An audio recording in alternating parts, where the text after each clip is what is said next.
then I had to get a hold of the bank. I transferred. My daughter deposited into one account to the other house. I deposited into this account. That's just a little bit.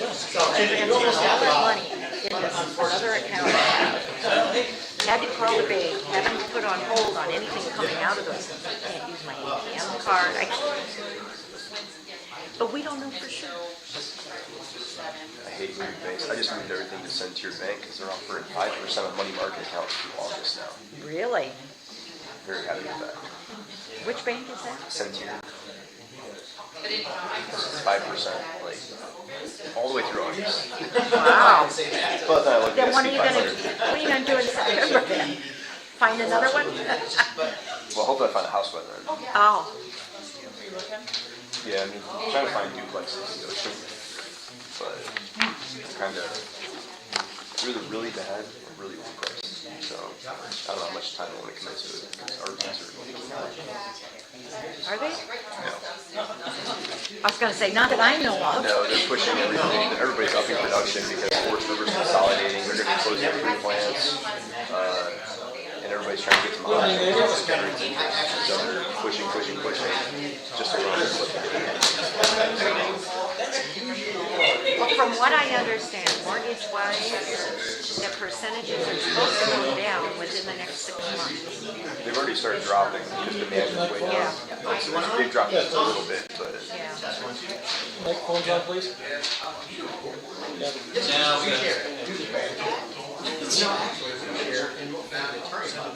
We're not recording it, are we? Recording now. I guess we're good to YouTube. Oh. All right, we're going to get started here in just a minute. Welcome, everybody. We're going to start off tonight's meeting with our RDC here in just a minute. So, Amazing how it's real quiet. it doesn't it? Yeah, it just gets like Your mortuary. opinion. It's like a funeral home in here. Okay, it is 7 o'clock and we're going to get started. I'm going to turn it over to Kathy. All right, we're going to call the meeting of the RDC, the Redevelopment Commission for February 15th. First of all, we're going to do roll call. Here we go. I got a blank. Dean Renfro. Here. Jeff Beachy. Here. Greg Tahowski. here. And Kathy Burke were here. Doug DeSmith is absent this evening. You all had a chance to look at the agenda. Is there any corrections or anything that you need to do for the agenda? Looks good. If that's not, we'll accept the agenda as published. On the minutes, has everyone had a chance to look at the last minutes of the last meeting? Yes. Yes. Make a motion that we accept the meeting minutes from December 21st, 2023. I'll second. It's been moved in by Jeff, seconded by Greg to accept the minutes. Any further discussion? No further discussion. We'll take a vote. Dean Renfro? Yes. Jeff? Yes. Greg? Yes. And Kathy is a yes. Motion carried. And at this time, we're going to hold, election of officers for this coming year. Do we have any nomination for the president? Nominate Greg Tahowski. And I will second that. It's been moved and seconded. Greg Tahowski will be president of the RDC. We'll take a vote. Dean? Yes. Jeff? Yes. Greg? Yes. And Kathy is a yes. Vice president, nominations for vice president. We'll nominate Kathy Burke as vice president. I'll second that. It's been moved and seconded for Kathy to be vice president of the RDC for the coming year. We'll take a vote. Dean? Yes. Jeff, Yes. Greg, Yes. and Kathy, it's a yes. Motion carried. Secretary of the RDC, I nominate Doug DeSmith.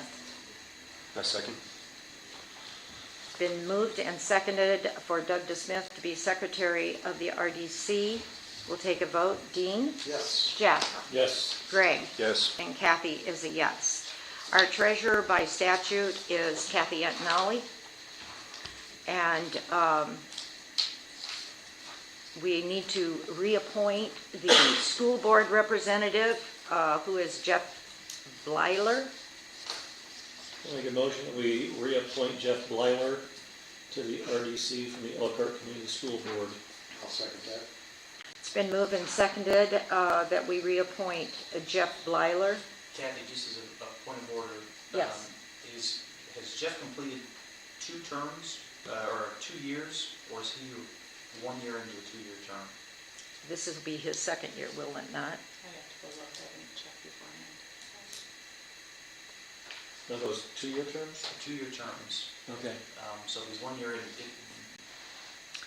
I think he's I think he's I think he's 1 year, maybe to reaffirm that he's a member, assuming he's 1 year in. Jill says yes, 1 year. 1 year in. Yes. Then I think to reaffirm that he has another year left in his term is probably the prudent course of action. Just so he doesn't end up with another 2-year term starting today. So technically, we're not reappointing. Correct. We're confirming. Correct. So I will amend my motion to reaffirm that Jeff Blyler is still a representative of the RDC from the Elkhart Community School Board. Sounds good. I'll second that. We'll take a vote on that. Oh, we don't have to take a vote. It's a reaffirmment of a continual year. I think the minutes reflect, so. There you go. Okay. Okay. All right. All right, is there anything from the town council about the RDC that needs to be discussed? Okay, there's no further business for the RDC. Is there a motion to adjourn the RDC meeting? Make a motion to adjourn. I'll second it. It's been moved by Greg, seconded by Jeff. All in favor? Aye. Aye. Thank you very much. Just a couple minutes here before we start the town council meeting for Kathy to transition from one to the other. Appreciate that. Absolutely.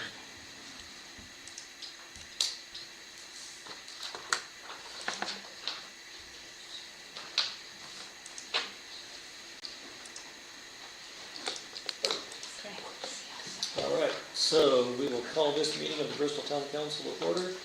Today is Thursday, February 15th, 2024, at 7:05 p.m. And we will start with the Pledge of Allegiance.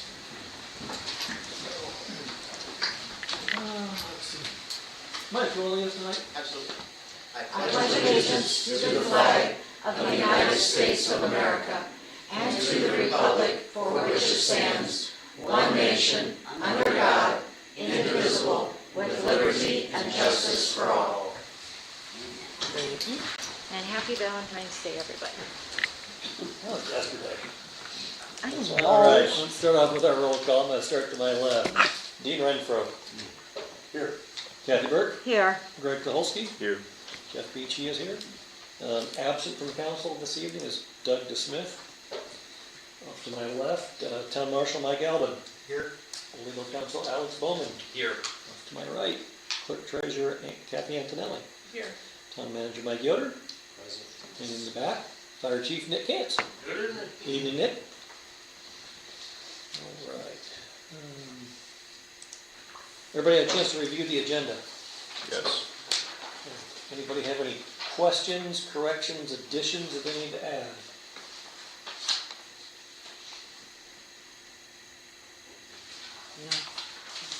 Okay, if not, the agenda will stand as published. The next item on the agenda is approval of the invoices. Everybody have a chance to take a look at the bills? Yes. Yes. I make a motion, we pay the bills as stated, the invoices.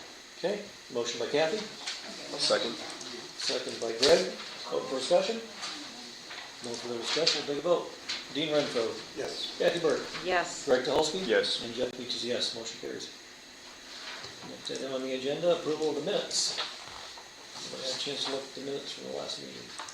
Yes, I have. Okay. Is there a motion to approve said minutes? Make a motion. Okay, motion by Dean, I'll second. second by Kathy. Open for discussion. No further discussion, take a vote. Dean Renfro. Yes. Kathy Burke. Yes. Greg Polsky. Yes. And Jeff Peaches, yes. Motion carries. All right. Next item on the agenda is privilege of the floor, otherwise known as public comment. Is there anyone here this evening that would like to make public comment? If so, please step up to the podium.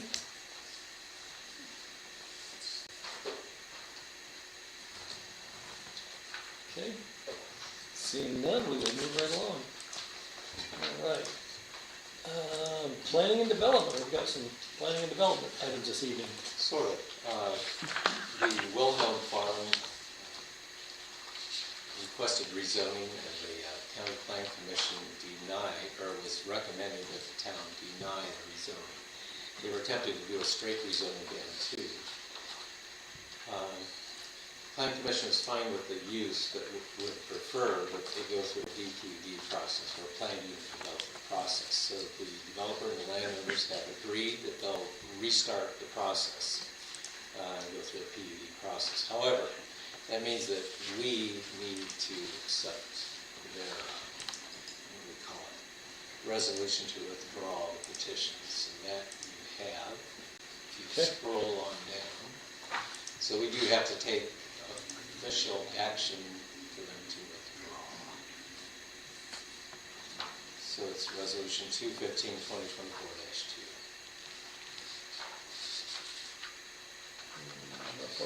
I think it passed it. Right there. Okay. Is They, there- they plan to meet with the neighbors, and as they begin to plan that area out, they'll meet with the neighbors, and so the neighbors will have some input, which seems to make everybody happier. Okay, good. Jeff, that resolution screens, yeah, the one we're looking at is about 5 pages north of that. Oh, is it? Oh, sorry. It's just that letter type thing. Right there. Okay. So, is there a motion to adopt resolution number 2-15-2024-2? I'll make a resolution to adopt, or make a motion to adopt resolution number 2-15-2024-2. Okay, motion by Greg, Second that. second by Dean, open for discussion. Do we know when they plan to bring that back up? Okay. So they basically wanted it to be an M2, and the county's saying DPUD Right, so instead. it's not, they did not disagree with the use of M2. The PUD process demands more planning. Where will the roads go? What will the setbacks look like? What will the buffers look like? So the residents, neighborhood, which, I can understand, they want more, a little bit more planning to go into it before. Okay, so the denial of the thing was the request of the people requesting the zoning change. Okay. Okay. Okay. Any further discussion? Not, we'll take a vote. Dean Renfro, Yes. Kathy Burke, Yes. Greg Dolsky. Yes. And Jeff Peaches, yes, motion carries. I have 3 copies for you guys to sign, please. Okay.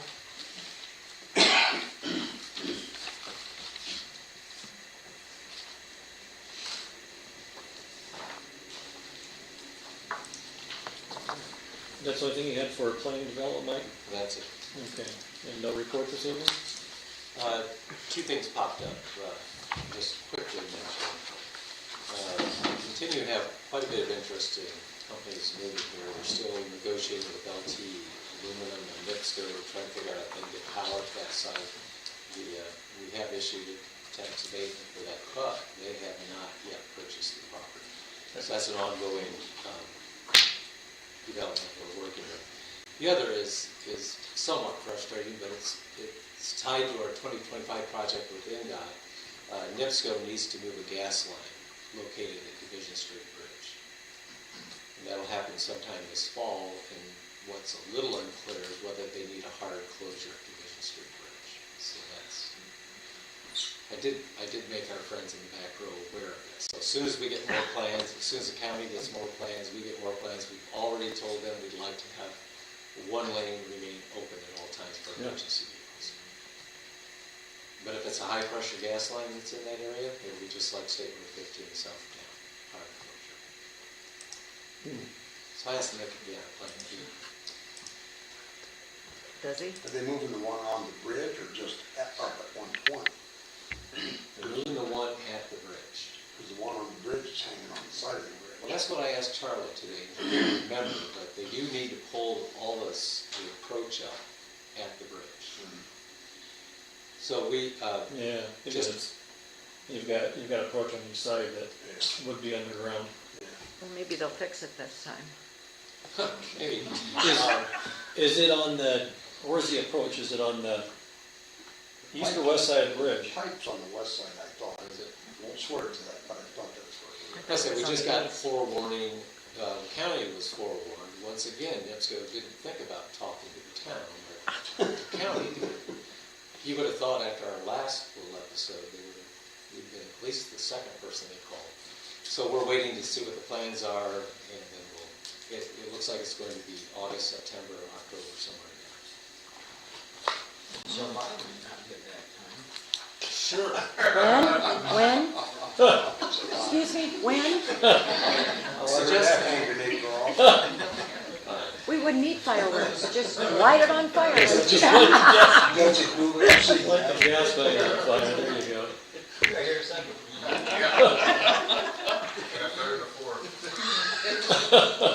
Otherwise, unless there's questions about something that's really all left. Okay. Anybody have questions for Mike tonight? Okay. If not, Kathy, you're up next. All right. We had discussed procurement cards previously and have amended the resolution that was presented, updating the signers that are on there, updating the dollar amount usage. So this will give a little more flexibility to the departments for immediate need purchases and for travel arrangements. So we're looking for approval of resolution number 215, 2024-3. Okay. So request for approval of resolution 2-15-2024-3. Is there a motion to approve that? I'll make a motion to approve resolution number 2-15-2024-3. Okay. Motion by Greg, I'll second that. second by Dean. Open for discussion. Yeah, what's the limit on these cards? $500. 500, okay. If it, go ahead. They can't exceed a $500 purchase without permission from the department head, but the maximum on the card, I think, is still $2,500. Correct. Okay. Yeah, you You can't even book a hotel for $500. Yeah. What's that? You can't even book a hotel for $500. Where are you staying? The Ritz, where are you staying? Hotel 8. See, don't tell it downtown. Yeah. Any further discussion? No. If not, they vote. Dean Renfro. Yes. Kathy Burke. Yes. Greg Dolsky. Yes. And Jeff Beach is yes. Motion carries. Thank you. The next item I have in front of you, you'll find a list of the warrants that are 2 years or older that have not been cashed in. And the total is $722.90 that will go back into either the water, sewer, or general fund, as these outstanding checks will be canceled. Nothing for you guys to do, just an FYI and for the meeting minutes. Okay.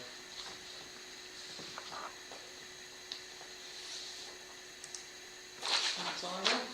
Okay. Anybody have anything for Kathy?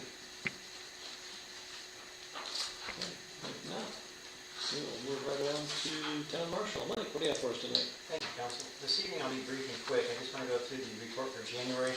24 citations, 31 warnings, 309 calls for service, 10 property damage accidents, 2 personal injuries, and we had 31 cases taken. 3 of those were closed by arrest, 1 felony OWI, and 2 possession of paraphernalia. Just a reminder, as things are starting to open back up, because of what we saw in January, we had a lot of factories shut down. I mean, it was just, we didn't have the traffic and the volume. So, kind of an interesting thing is I've had several discussions about the NDOT project with some people in the community.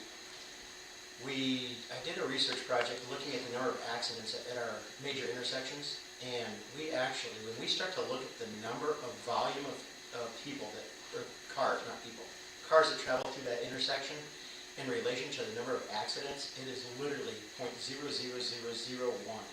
That's amazing when you think about it. So, as much as you might say, hear me talk about accidents and issues, when we look at the volume that we move through this town in comparison, either they're driving right or getting lucky. So, either way, we appreciate it.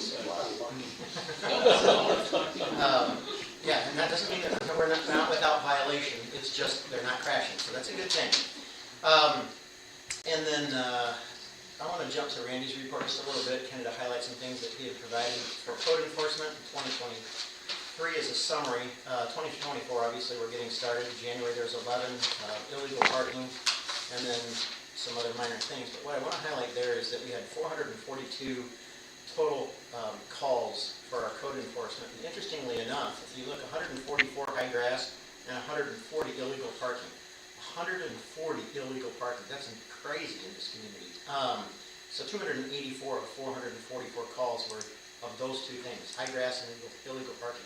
So what I will say is from a code enforcement perspective, those are the issues that he's predominantly dealing with, is people in parking. So from the community, if that's you, just try to work with us. It's kind of interesting, most of the complaints I get are, he's picking on me.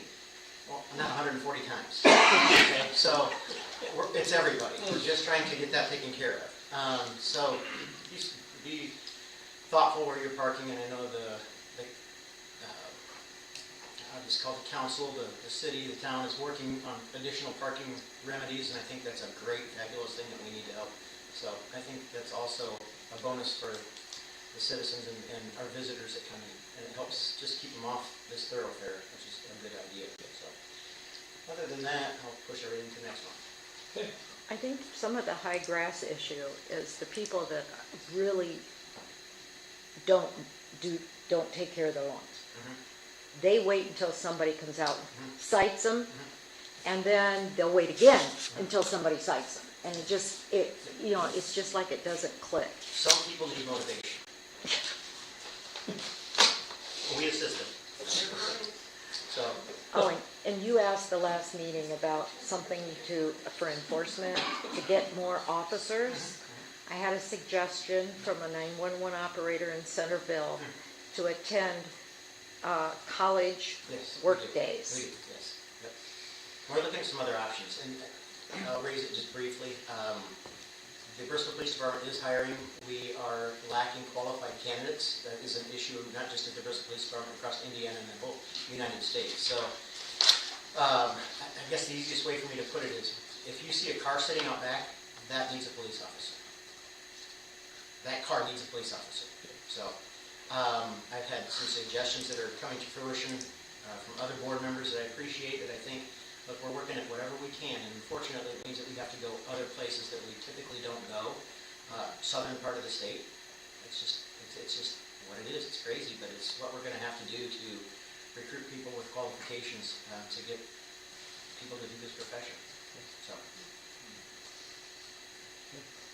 thank you. Any other questions for Marshal Alvin? If not, thank you, Marshal, for what you do and for what your department does for us, and pray that you stay safe. Thank you. Next on the list, Fire Chief Nick Cants. What do you have for us tonight, Nick? Well, a whole heck of a lot. 87 emergency calls in January. We're still short that one firefighter EMT to make us fully staffed. We are filling out with part-time staff, which is a good thing. Over the last 3 months, we've had 8 firefighters complete and pass the state certified driver operator engine, tanker, and aerial class. We partnered with Middlebury and Shipshewana Fire Department. Middlebury hosted it and did all the teaching for us. Now we'll be able to teach that in our own hometown here, which is a good thing. Nice. Also, we're looking at putting on another state certified Fire 1 and 2 class, probably starting in roughly April-ish. So we're getting excited about that. Chief Haynes will be in charge of that. Wednesday, Chief Haynes and I went to Sutphen for a pre-construction meeting for the new engine. Pretty cool factory, nice thing. Just to report to the council that if we would have waited to purchase the new engine today, it would be at least $1 million. New ladder truck is $2 million versus it was 3 years ago at $1.2 million. Wow. So thank you for getting that truck for us and moving it. That's for sure. Excellent. Was that, they're over in Ohio, right? Yep. Okay, We're to their new shop, their new factory. okay. They're right off the freeway, aren't they? This is in Urbana, Okay, which is just west of Columbus. okay. I think I've been They have there. 5 factories around Ohio. They have one in Pennsylvania. Okay. Yeah, I remember going by one that they got a lake out front, I think. That's where the ladder trucks and tower trucks are made. Okay. Yeah, that was pretty impressive. That's a pretty cool looking truck sitting out there. Yeah. That would be for $2 million. Yeah, right, but yeah, for $2 million better be. Okay, That's all I have for this evening. Thank you, Okay. appreciate y'all. absolutely. Any questions for Chief Cantz or his staff? Okay, well, we thank you for what you do to keep us safe, and we pray that you guys stay safe as well. Thank you. All right, moving right along. Park Board, Miss Linda, what do you have for us tonight? Well, our parks are starting to move along a little bit now. It's getting a little bit, well, it's gonna get warmer. It's supposed to snow tonight, I guess. Anyway, before we started our meeting, we all were sworn in by Miss Kathy for our park board membership for the 2024 season, or year, I guess. And all members were present for that. And we didn't have any visitors, but we did hear from a Dakota painter who's going to come to our next meeting. He's interested in having a pickleball tournament, and so we're going to listen to what he has to say. Mike said that insurance is changing our way that we're going to be doing events in the park. And Jill is working on a new special events application that events that are not sponsored by the park will be required to fill out this events application and approve insurance. And I believe that this has to do with our insurance, the town's insurance, that Ben Evans has requested that this be done. Is that correct? Right, so anyone that's hosting an event that welcomes the community into it needs to provide us with a certificate of liability listing us as the additional insured. So that's something we have to get better at doing, and so this application will help us track that. Okay. Okay. Some of the upcoming events that we'll be having that we have so far is on April the 13th. Our Fluid Fun kayak people are wanting to host a kayak demo day. And then we have a Chad Ainsley who is wanting to do the mini bike swap on May 25th. So those two places would have to be filling out Jill's event thing because they are not sponsored by the park. So let's see. Our kayak launch, we still are waiting for the DNR permit. It's just taking a long, long time. They wanted a little additional information. So, and is that Cardinal that's doing that for us still? Yes. Right, yeah, Yes. okay. on the river, so, anyway. We discussed our summer program for children, and we're still discussing it. There's a lot of different things that can happen with that.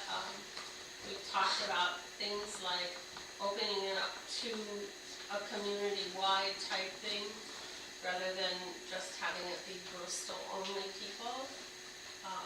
There are a lot of people that are just outside the city that have, or the town here, that have children, and they should be able to bring their children here too. Even people coming to work here, if they want to bring their children to that, it would be great. You know, we get them into our parks. That's the whole idea, is to get these people to bring their kids to our parks and eventually use our parks.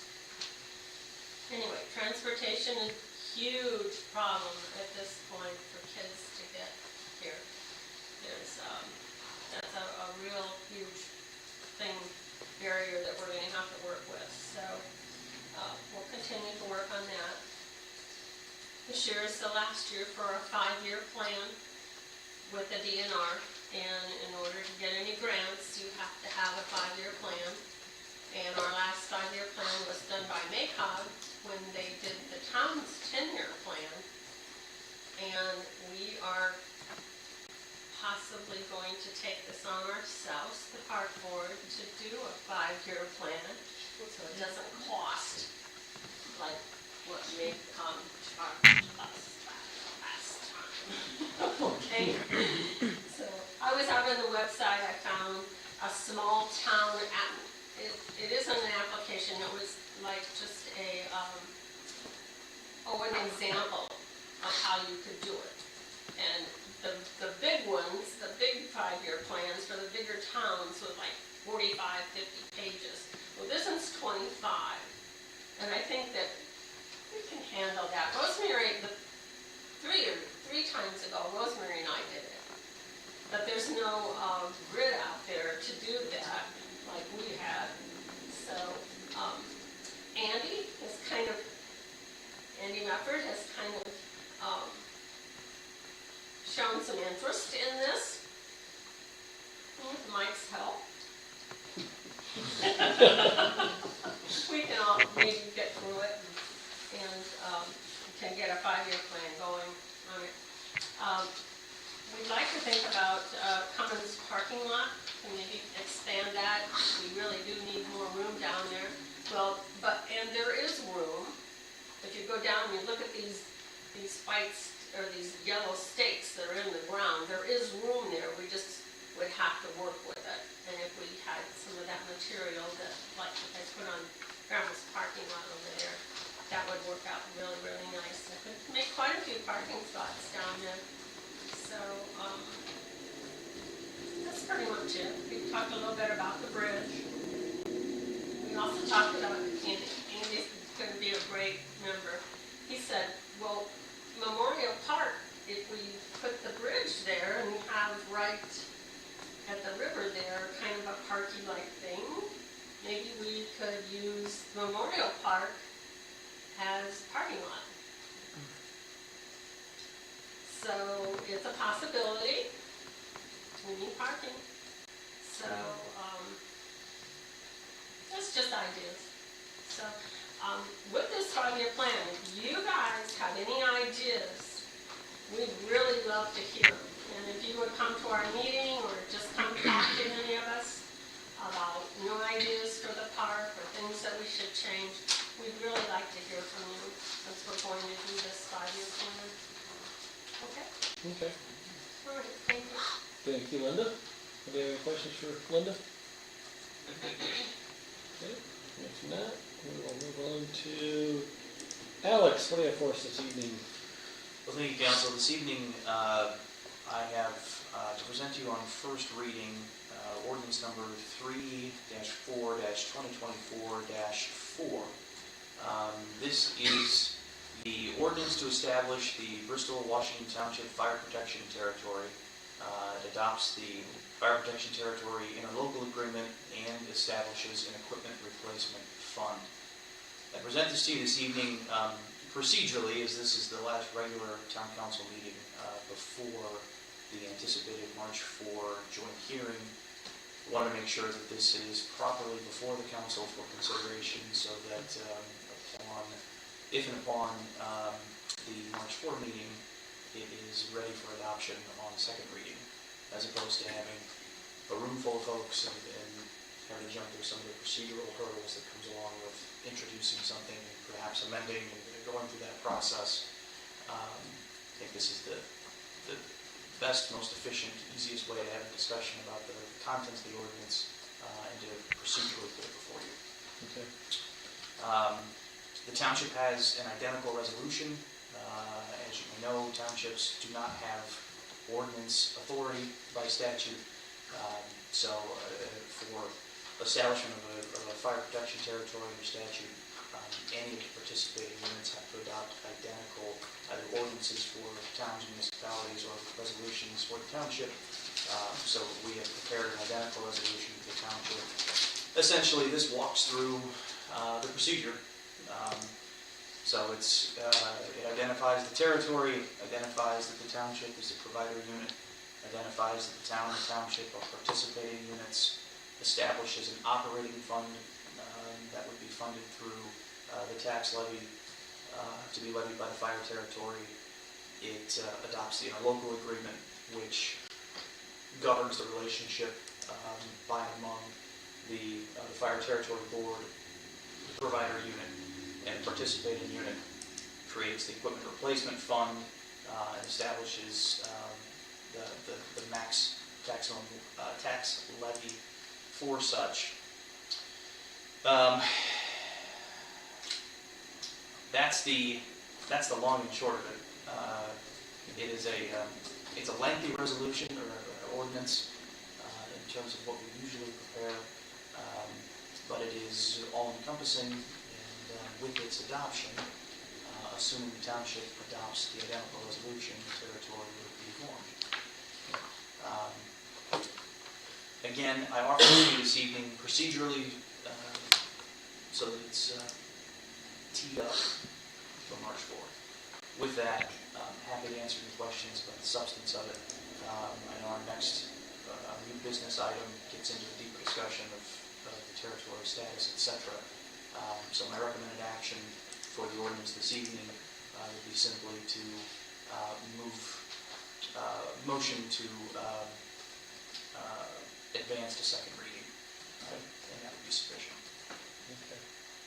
So just for general knowledge for everyone in the crowd, this does not establish a fire territory. This is just a procedural process, whereas the town council and the township board still have to agree on the fire territory. If the town council does not pass it, nor does the township board pass it, it won't become a fire territory. This is just purely procedural at this moment. So if it does go through, this is teed up, ready to go, as legal counsel Bowman has just stated. So that's correct. And as a note as well, even if the town council wanted to adopt it this evening, it wouldn't be legal because there has yet to be the third public hearing that is required, not only for the fire territory itself, but also for the establishment of the equipment fund, which is scheduled for next Friday. So in the absence of that third hearing, adoption of this would be completely ineffectual. okay. So with that said, is there a motion to advance ordinance number 3-4-2024-4 on to second reading? I'll make a motion to advance ordinance number 3-4-2024-4 to second reading. Okay. I'll second it. There's a motion by Greg, second by Kathy. Open for discussion. I have a question. Yeah. Just, it's part of the agreement. Sure. It says the provider unit shall be the township, better known as provider unit. Correct. And then the town and the township will be which I understand, the participating units. So when it says the provider unit shall be the township, that's because Bristol is within that township? So it goes to authorities that are differentiated between units that are participating and the ones that are essentially controlling isn't the right way to say it, but the provider unit has additional obligations under statute to Okay. the fire territory. Okay. So that is to Now I create and establish a budget. Now I understand it, yeah. That's the, And all the money goes to the township, wouldn't come here, it goes to township, and they disperse it. that's correct. That's Yeah. correct. Okay, So that's the role of the provider unit. So both units are participating units. The township has the special role of provider unit, which comes with those additional responsibilities. okay. Thank you. Any other discussion? If not, we'll take a vote. Lee Renfro. Yes. Kathy Burke. Yes. Greg Dolsky. Yes. And Jeff Beechey, yes. Motion carries. Thank you, council. That's all I have to say. Okay. Anybody have anything for Alex tonight?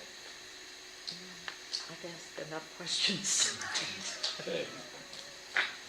If not, under new business, fire territory update and discussion. I'll start, and then you can fill in, I guess.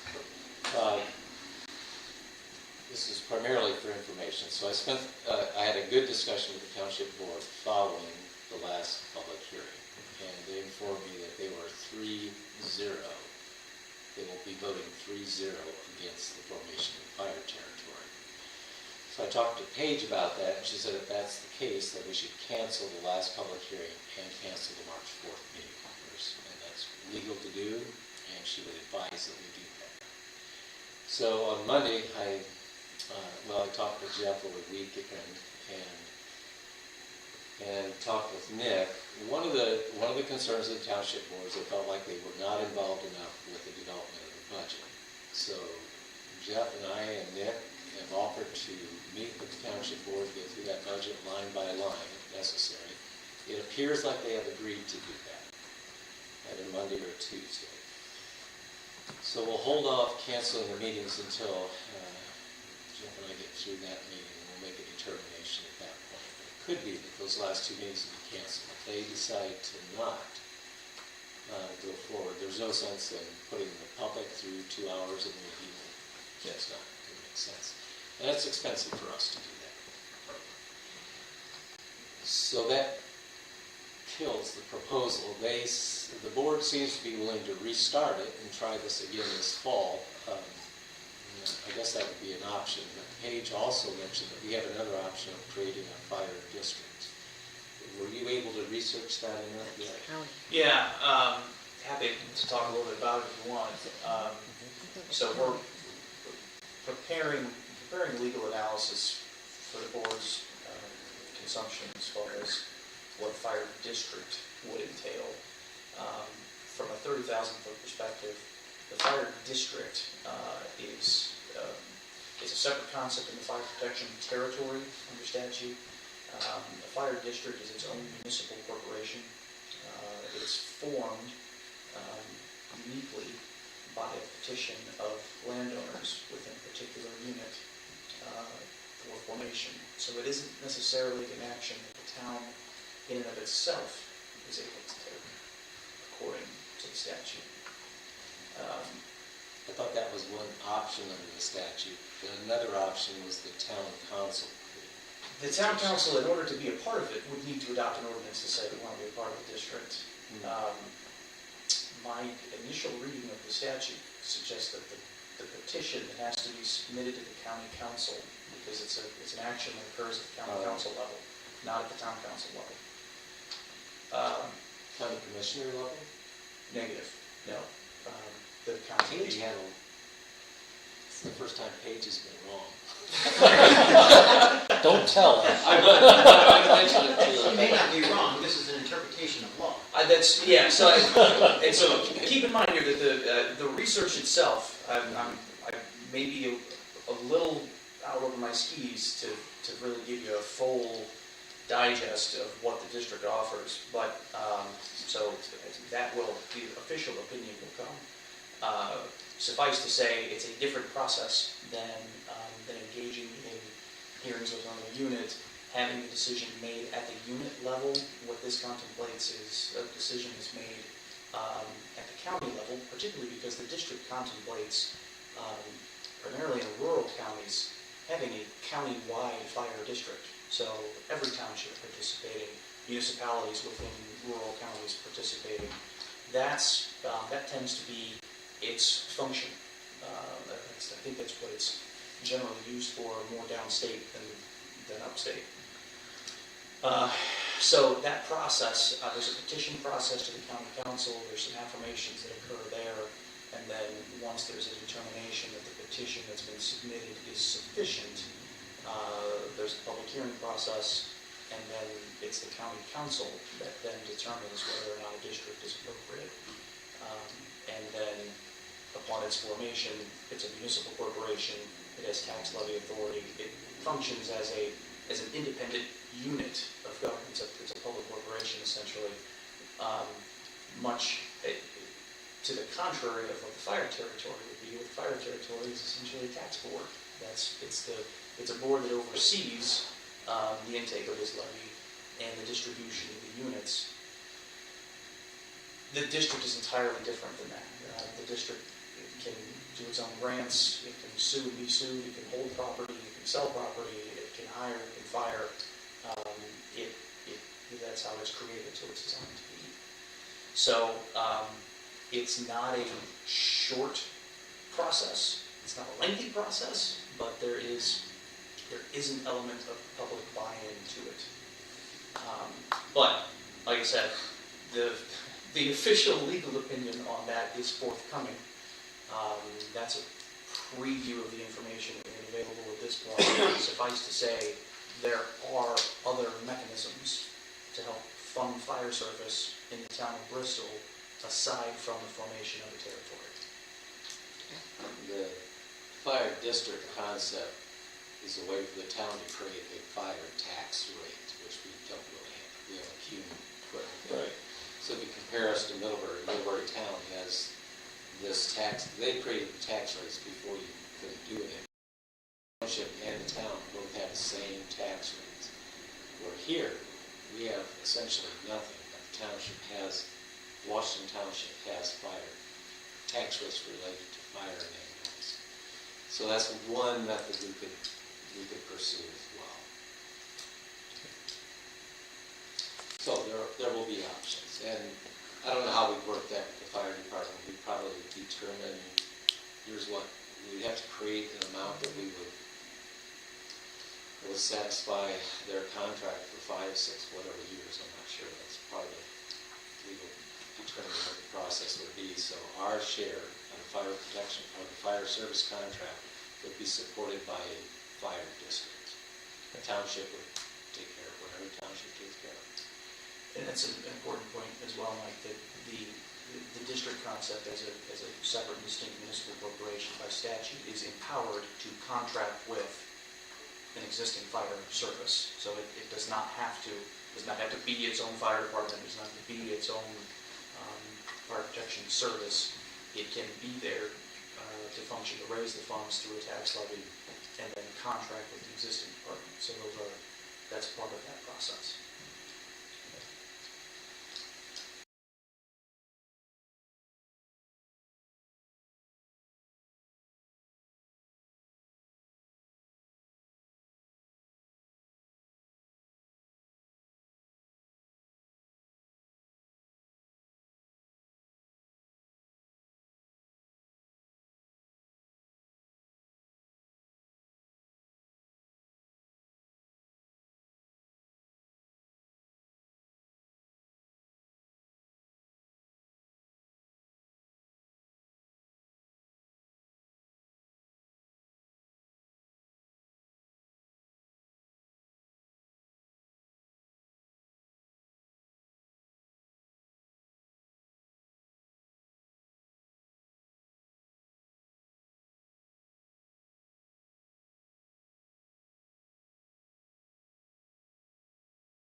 obligation to the county right now for the major roofs fund. I believe that loan will be paid off next year. So to help the industries in the TIF areas contribute more to the fire territory, we could pull the equipment portion of that tax rate off the tax rate for everybody and fund that with TIF dollars. It would be an amount less than what we're paying right now for the major roofs fund. It would be like $320,000 a year. That's good until the TIF disappears. And just plan something else. But that would be one way to get the total budget down, to get that tax rate down, to make it a little more palatable, I think, for everybody. Once a TIF district reaches